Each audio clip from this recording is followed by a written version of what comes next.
Justice 3 Gaming. It's me, Authorian, and welcome back to your daily dose of Marvel Strike Force right here on the show, the Daily Strike Force. Now, today I'm going to do something a little bit different.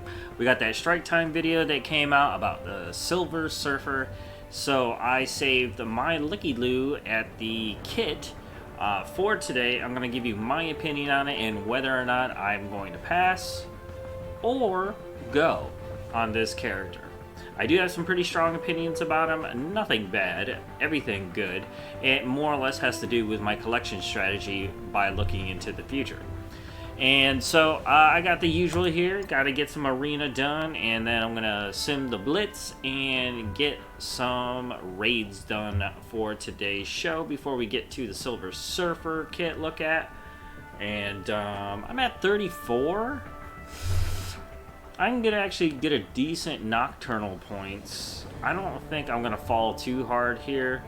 I'm going to let that go for today. I'm actually going to save those two fights to grab those points by putting in the Shadowlanders there for some fights after 5 o'clock. And that's only about 10 minutes away, so that's not too bad at all.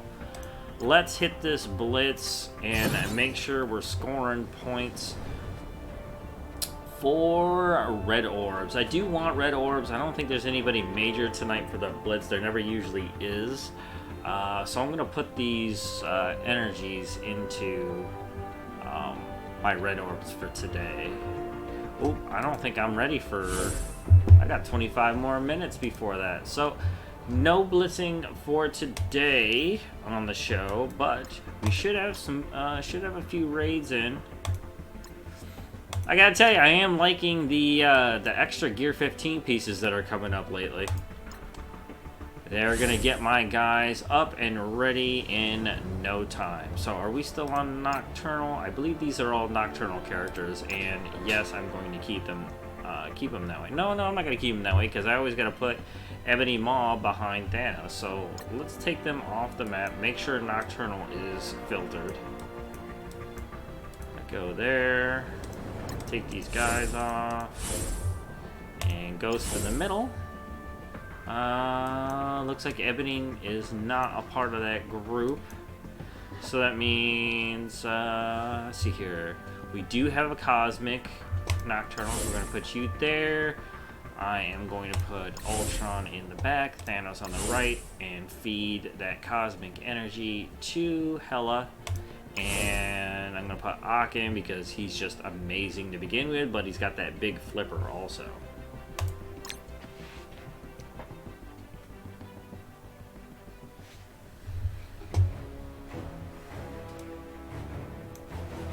Thank you to anybody that came in and joined the show today for my regular everyday stream for Outriders.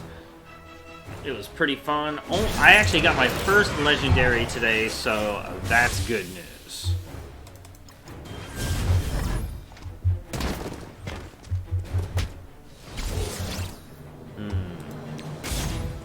Get that heal block out. She rezzed right away. Not worried.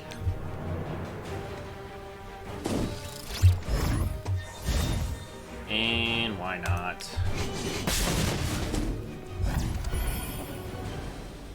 Oh, sure. We'll summon. Whoa! Did Ghost just get dusted, or did she glitch? Oh, there she is. Yeah, she glitched. I was like, on this difficulty, Ghost got taken out in one shot? I don't know any characters that can do that right now. No, she tends to glitch up front. I don't know why that happens. Oh, there she goes.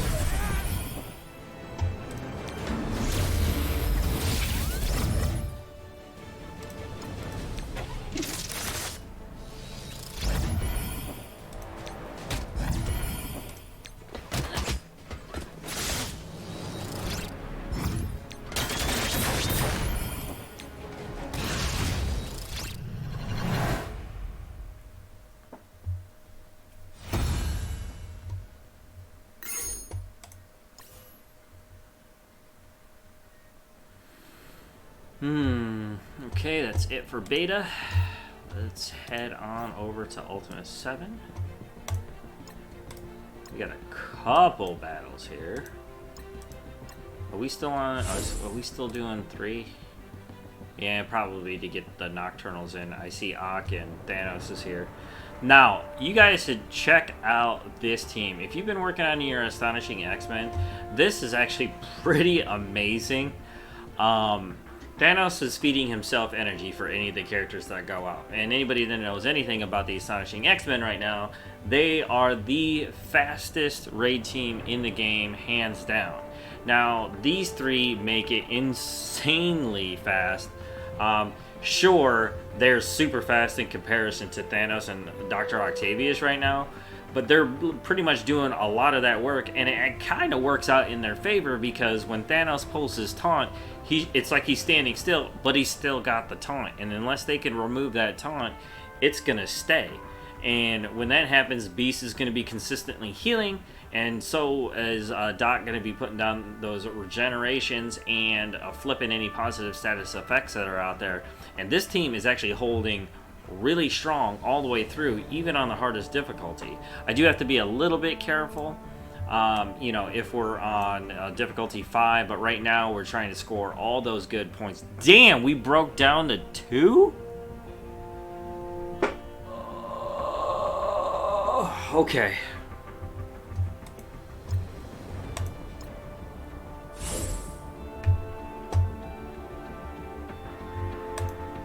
I'm not gonna complain. Not gonna complain.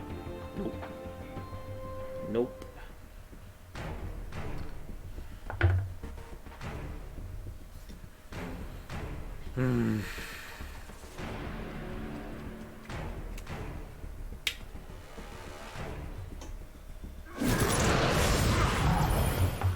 Alright, let's get in there.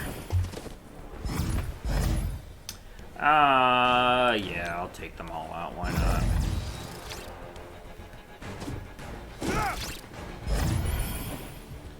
Yeah, we'll start with Crossbones.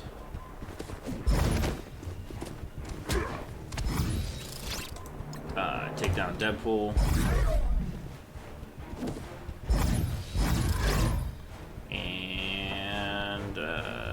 We're just gonna use our basic on this one.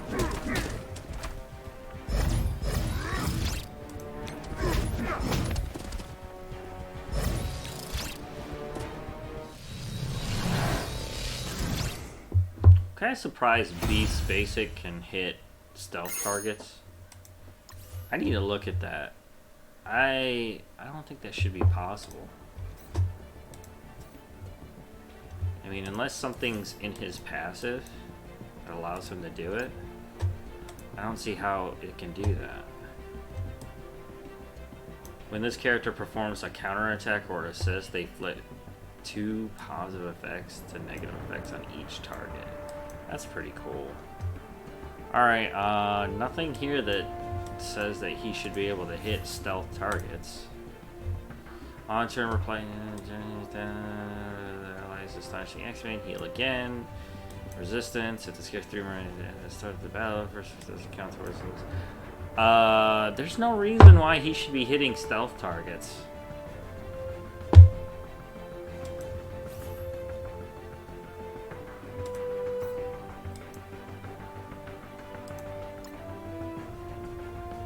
I guess I'll have to just keep my eye out and see if that's actually happening. I believe I just saw that happen.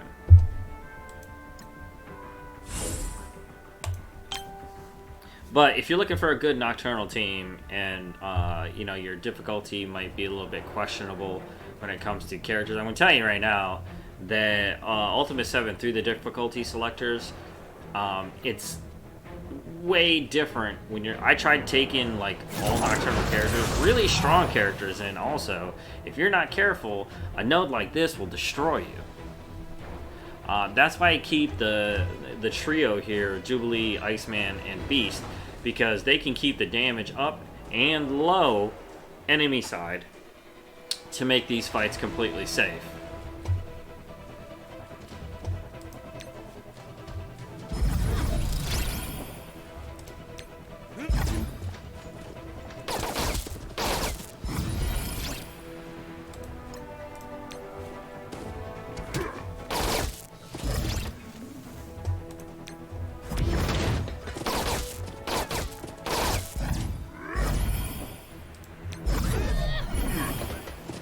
And the really cool part about this team, though, also is what Jubilee's giving out in assists.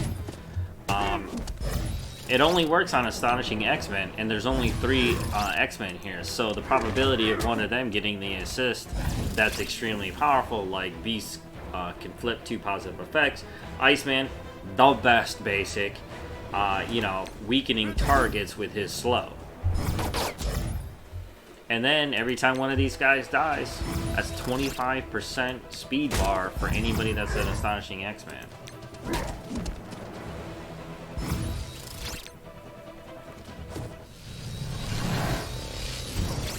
And they love summoners, I can tell you that much right now. I mean, those are weaker characters usually, so when they get summoned, boom, that's just speed bar for days.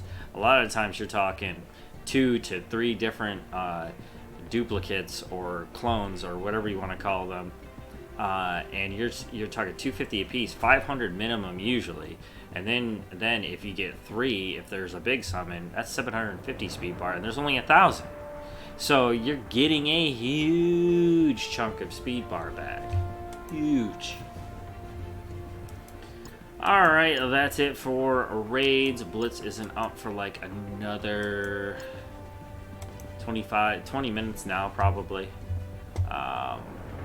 Let's check the stores, make sure I'm not making any big mistakes here. Letting something go that I shouldn't. I should pick up those isomers, but I'm not going to. I am still... My next big project is the Shadowlanders. So I've been leveling them up little by little. With Silver Surfer coming, we're going to talk about that in a little bit right now. I do have a little bit of a question mark on what I'm going to be doing with my characters. Now, I'm lucky enough, well, luck has nothing to do with it, diligence and patience has brought me to the point where my Shadowlanders are almost all level 80. So I'm doing about maybe 1, probably 2 levels per, for the team. So you're talking 2 characters a day are getting their levels. So every couple of days, the whole team pretty much gets leveled up 1. And I'm almost done with the 79s. And once they hit 80s, now it's just a matter of me developing the T4s. Now, Astonishing X-Men, that project is almost complete. So expect a full line of reviews on each part of their advantages in Marvel Strike Force coming soon.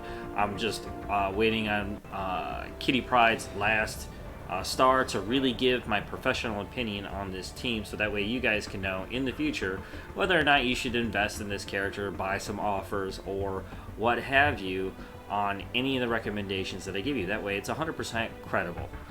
After that project, though, the T4s can already be allocated.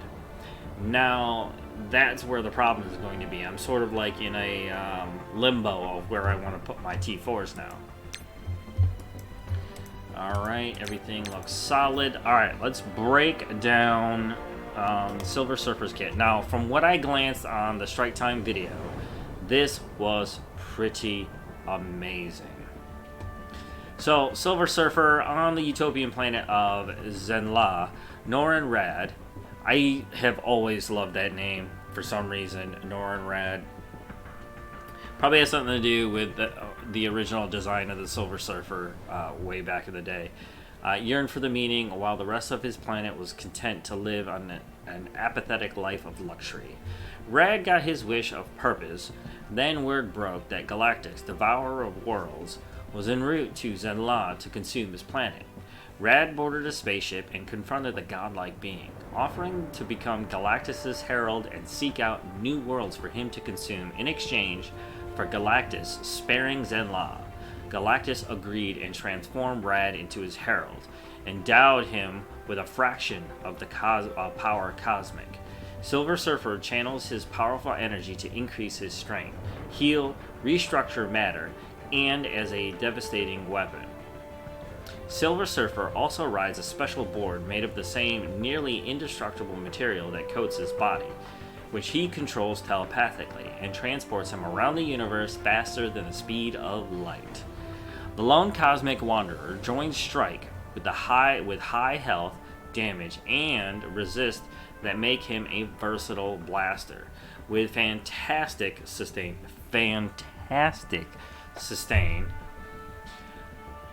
built into his abilities. Although Surfer fits well with most teams, he works best when paired with at least one Hero Cosmic ally.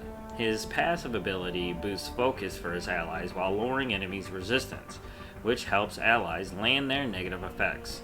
And you'll really feel the influence of the power of Cosmic when you theory craft with various teams in ISO 8 classes, so be sure to experiment. This sounds really, really good. He is obviously a great standalone character. Now, did they list his traits right away? Okay, so Hero, Cosmic, Mystic, Blaster. The Cosmic and Mystic is really good because he'll be able to fit in 2 different categories. Blaster will actually help really, really well with the challenges. So that'd work. I already finished all of mine, but you know, with a character like this coming out, he's a Blaster, Cosmic, and Mystic. There's got to be a new set of challenges coming up soon. They might be locked up by ISO 8 Blue, probably. Now, where would he go? Let's check my content strategy real quick. Or not content strategy, but my collection strategy. This tells me... Oh, wait. If I go to my MSF.gg, I have all the teams that I plan for the future there. So I'm going to go ahead and look that up for you real quick.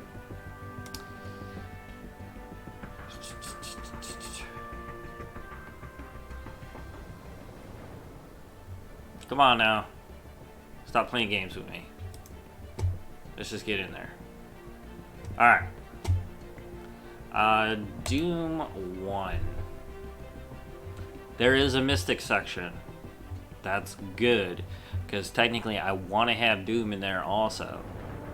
The one character I would probably remove would be Ghost Rider, since his power level is a little bit low.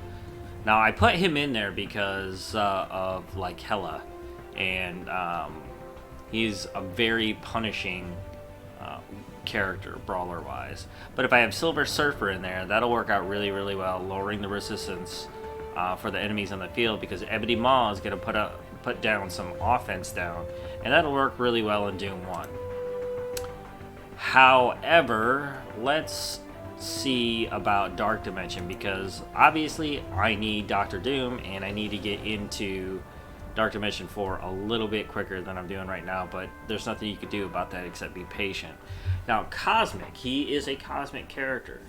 We're gonna have to look at his kit and then come back to this after, because I don't know anything about his kit yet. I've only glanced at it, and for what I could tell right away, the piercing damage alone is flipping amazing. I mean, the ability to ignore all of the armor right away and to be able to produce this level of piercing is insanely strong. And I can only see that being useful in Dark Dimension 4, honestly, and just about any mode that you put him in. So is basic. Attack the primary target for 280% piercing damage. That's a lot of goddamn piercing damage. I mean, that right there, that kind of sets him up to be a striker as an ISO character. Transfer all negative effects from this character to primary target. That's cool. If this character doesn't have any negative effects, transfer all positive effects from the primary target to this character instead. Now, where would I use that? I could use that against black characters like in Black Order, like Cole Obsidian. He's always going to be stacking up those death proofs and a lot of different positive effects that keeps him alive. Silver Surfer can take those. However, Proxima Midnight does put down offense down. Thanos does do a lot of flipping. So Silver Surfer would actually clear all the negative effects and put them down on one character. Putting him down on a character like Cole Obsidian would be huge, because you take him down and practically the whole team drops like dominoes. Now, I'm not saying that's a good strategy to go straight after Cull Obsidian. For the most part, you don't really have much of a choice once he starts taunting, unless you could remove that, and that's still pretty tough. For a protection type character, he's got an awfully sticky taunt. Alright, when this character performs a counterattack or assist, this attack can transfer... Nah, yeah, we already know that. When counterattack or assists... This would be an amazing skirmisher. Counterattack or assist. How would I get that to work for me, though? Counterattack or assist. So counterattack is in the safety margins of, you know, counters, assists, and things like that. You know, when they code the characters to be able to do that additional attack. So that would be pretty amazing. Counterattack or assist. I mean, you get that extra attack, so it would be bound by the same rules. So you'd be able to get that transfer, or the negative or positive transfer every time. This attack cannot be counterattacked. So anybody that he does attack, he can copy that counter and get it for himself. So he could counter again and do more. Oh, jeez. Wow. Alright, I can tell you right away that I'm probably going to utilize that as a striker easily.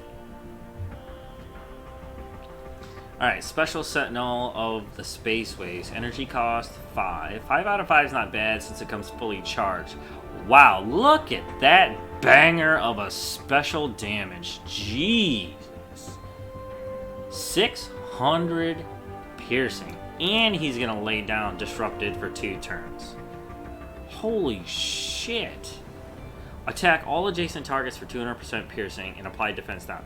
That's a monster move right there. Primary target's going to get disrupted. Then everybody else around him is going to get a defense down. I mean, this almost seems like it's geared to fight the Black Order. Because, you know, some of the weaker characters get, you know, surround, let's say Cull Obsidian, again, being one of those key dominoes to knock over. You're talking about taking out characters on average, like Proxima Midnight or Corvus Glaive. Now, they usually, for some reason, people put them around Cull, but that's going to put a defense down on them, and it's going to do a ton of damage to Cull. He won't be able to taunt, because he'll be disrupted for 2 turns. This attack cannot be counterattacked. This is truly a true-to-character kit so far. He should be stupid powerful as a standalone character. You should be able to put him anywhere.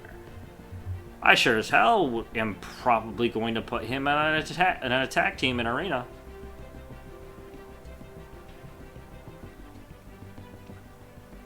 So his ultimate, 6 out of 6. That's a pretty high cost.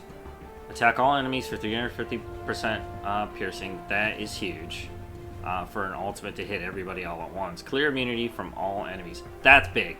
That's clearly flies in the face of Ebony Maw. I mean, he's putting down immunity towards the characters right away. If you're fighting defenses, if you see them out there for shield. Neutralizes Ancient Coulson. And all the stuff that he can bring out. Not to mention other team, pretty much every team out there. Defensive team out there. Clear all charge, clear all positive effects, and apply ability block for 2 turns to the primary target. Well, that's Sinister 6. You're pretty much taking out Dr. Octavius right off the bat, especially if you have this character on offense. I mean, that's a done deal right there. You're going to clear all the positive effects, apply ability block for 2 turns. He's not going to be able to flip your team. This attack cannot be blocked or counterattacked. Boom! Right there. With this monster move and the ability to block, he can't heal from that hit either. Passive. The Power Cosmic. On spawn, defense up for 3 turns. God damn! Well, Jam, today I caught a quick glance when the Strike Time video came out for Silver Surfer. I'm kind of looking over his kit right now, and I do Shadowlanders are my next big project, right? And right now I'm waiting on the last Yellow Star for Kitty Pryde, but I've already finished up the Class 5 ISO 8s. I finished up the level 80s. I finished up all the T4s for that team. So that's the only thing I'm doing right now. So everything on that team is getting allocated basically to the Shadowlanders. But since I I saw this video, Strike Time video for Silver Surfer, well, I kind of want him on my Dark Dimension team, honestly. He seems extremely powerful. So I'm looking through his kit right now and sort of in the back of my head trying to figure out what the fuck I'm going to do with this character because he seems so amazing. This might be a go character, honestly, right from the get-go. This might be worth the investment all the way. So on any turn, heal for 5% of this character's max health. What the fuck is this category? Oh, I do remember seeing this one on the video. 15% speed up to a max of 45% speed. So every turn, he's getting faster. He's accelerating his turn speed. So it gets more dangerous every turn. And so it sort of neutralizes some of the energy gain on this 5 out of 5 and 6 out of 6 when he uses them. But technically, he's charging up both his special and his ultimate at the same exact time to charge fully, because you can only use one at a time. So if you end up using one, you'll end up charging the other almost as fast or twice as fast as the other. So like you might be able to, like, in your head, kind of reduce the cost maybe 2 turns for each of these. Alright, let's just push on to the more amazing stuff. Alright, so on a non-summoned ally's death, gain offense up. That's moderately useful, probably in areas like Arena. Because losing a big character on the death, unless you have a character there for resurrection, and I don't see a reason why you would have that kind of ability in Arena. But that could be a useful ability in raids, especially if you do have a character that can resurrect. Like, this could be a very useful character in Doom 1. I don't think there is a Cosmic in Doom 1, but there is a Mystic. We just checked that out. There is a Mystic, so you'd be able to use Silver Surfer really well in Doom 1. Especially since he's lowering the resistance of the characters out there on the field. That's pretty big. Gain 50% resistance. If this character has one or more villain cosmic enemies, gain an additional 50% resistance. Now, that to me sounds like a PvP category. I mean, that could be useful in raids if you know the particular node has a lot of villains in it. So that could be really good. That would allow the other characters on your team to make those negative statuses stick. Gain 50% focus. If this character has one or more hero cosmic allies, gain an additional 50% focus, and all allies gain 50%. Jesus! What? Everybody else on the team. You see, I was about to say that why would I need extra focus on Silver Surfer? You know what, that works? That works for his basic, actually. Because transferring negative effects to the enemy, that would do it. Or this disrupt and defense, and you know what? It does make sense. It does. And all you need is one hero cosmic. And who would that be? Any of the Fantastic Four. Or a future Nova. Or an Eternal. There's lots of possibilities with the Silver Surfer. He is probably a theory crafter's dream at this point. I mean, I know he's mine right now.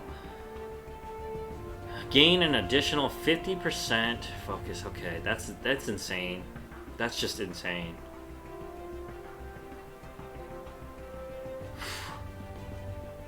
Alright, lower resistance by 50% for all the enemies with heal block. So you would need somebody to put a heal block down. Who does that? Does he do that? Did I not read that? Yes, he's got one right here. Their resistance goes down. Now, how would that work? I'll put the resistance down on them. Let's say I do have Invisible Woman. Ah, her barrier puts down offense down. That would make them weaker.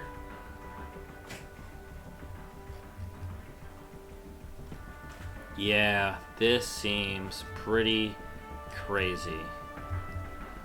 So, for one character, you're talking roughly just on his own. Maxing out his kit would take, on average, I could do, if I go big, small investments, I can average about 2 powers a week. So, basic, special, ultimate, passive. It would take about a month to max out his kit. And you're talking level 80. Probably easily do that in the same amount of time. If you're referencing like how long to invest in a single character, that would be it. And would he be ready to start developing? You know what? Cull Obsidian is he's thrown a bit of a monkey wrench in my development for my Dark Dimension 4 team, and that's in by way of bio gear, I believe. And so he's actually causing a little bit of an extra push, but I've been doing that for a lot of my teams to begin with. I mean, you're talking the symbiotes, bio, and then there's a buttload of tech that I'm trying to put out there, up to and including Pimtech, obviously. They're an amazing Dark Dimension team. That's their surgical specialty, and getting them in there, that's technical. A couple of my legendaries are tech. You're talking Dr. Octavius and my Shuri. I'm taking those in because I'm not entirely sure what to expect. I mean, I can go look at the list altogether, but I like playing my way no matter what. And a lot of the choices people are making to go into the new Dark Dimension is usually based around resource development, like who can get there the fastest. And yeah, that's a good way to go about it, but I like to take smart teams in. And usually when I do that, those characters actually spread out really nicely across other modes as well. And yeah, I believe he is bio. Yeah, bio. And if I take a character like the Silver Surfer in, I'm dealing with Cosmic and Mystic. Now, Mystic's really good because I do want to develop Dr. Doom once I'm able to acquire him. And being that he's Cosmic Mystic, I could develop his Gear 15 pretty easily at this point. As a blaster, I usually get a lot of blaster parts for ISO 8. So, getting him battle ready should be super easy. It's getting him to Gear 15, which could be questionable, but it could at the same time be super easy. I don't have any Mystic characters currently that I am gearing for Gear 15, so I've been stockpiling probably everything that I would need for the Silver Surfer to be Gear 15. That includes every single gear tier from the bottom up. I probably have this ginormous stockpile of gear. The only thing is at 14 and 15, they use a ton of like catalysts and isomers and stuff like that. Isomers are that's bio, but you know what I mean. Those parts at 14, and so they're not terribly hard to farm out, but that's what could slow that team up. Now, right now, I need Global to get in. I got to go through Global to get the Cosmic. However, with a character like Silver Surfer, if I set him up now, at least put him on the line for development, I can finish up my city and not have to worry about Cull Obsidian too much. But if he comes up, before the other characters, I'm obviously going to put him to Gear 15 because Black Order is just that amazing. And so having Silver Surfer set up for Dark Dimension would be extremely useful. I mean, it would flip Black Order in Dark Dimension to more defensive posture, But that's a good thing considering how much damage the Silver Surfer is actually pumping out. Now, I would actually have to probably, if I wanted more damage, I'll have to switch positions between Ebony Maw and Silver Surfer, but I might not do that because Ebony Maw does manipulate the speed bar. And if you manipulate the speed bar, you can get your characters to charge up and move a lot faster through their turns. And Silver Surfer's already going to be pretty fast. So if I put, it might, I'll have to experiment to see how it feels. Where if I'm feeding Silver Surfer more energy based on the characters that go, and they do huge waves in the Dark Dimension, and now they're adding like sort of a difficulty spinner of what do you call those handicaps on each fight. So whatever those handicaps are, I need to be able to deal with those.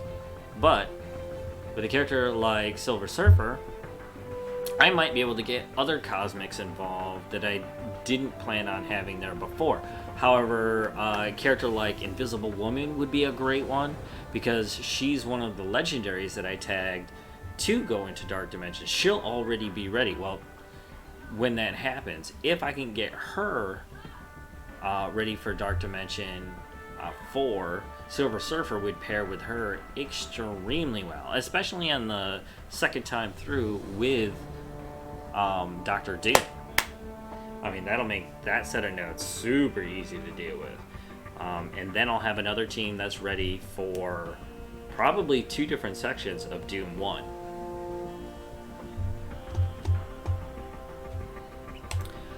Well, there you have it, guys. That's the Silver Surfer and our regular gameplay for today's show. Thank you so much for coming out and watching today. If you've already followed, thank you for watching and following.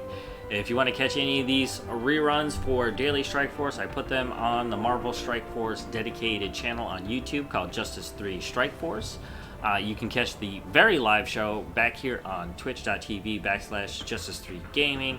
However, I also have a YouTube channel just for Justice 3 Gaming. Go check that out, like, subscribe. Don't forget to turn on that notifications bell so that way you know when we're uploading any brand new content. Again, thank you so much for watching. I wish you passion, love, and gaming. And never forget rule number 1, especially playing this game, is always go where the fun is. Thank you again for watching, and I'll see you on the next show.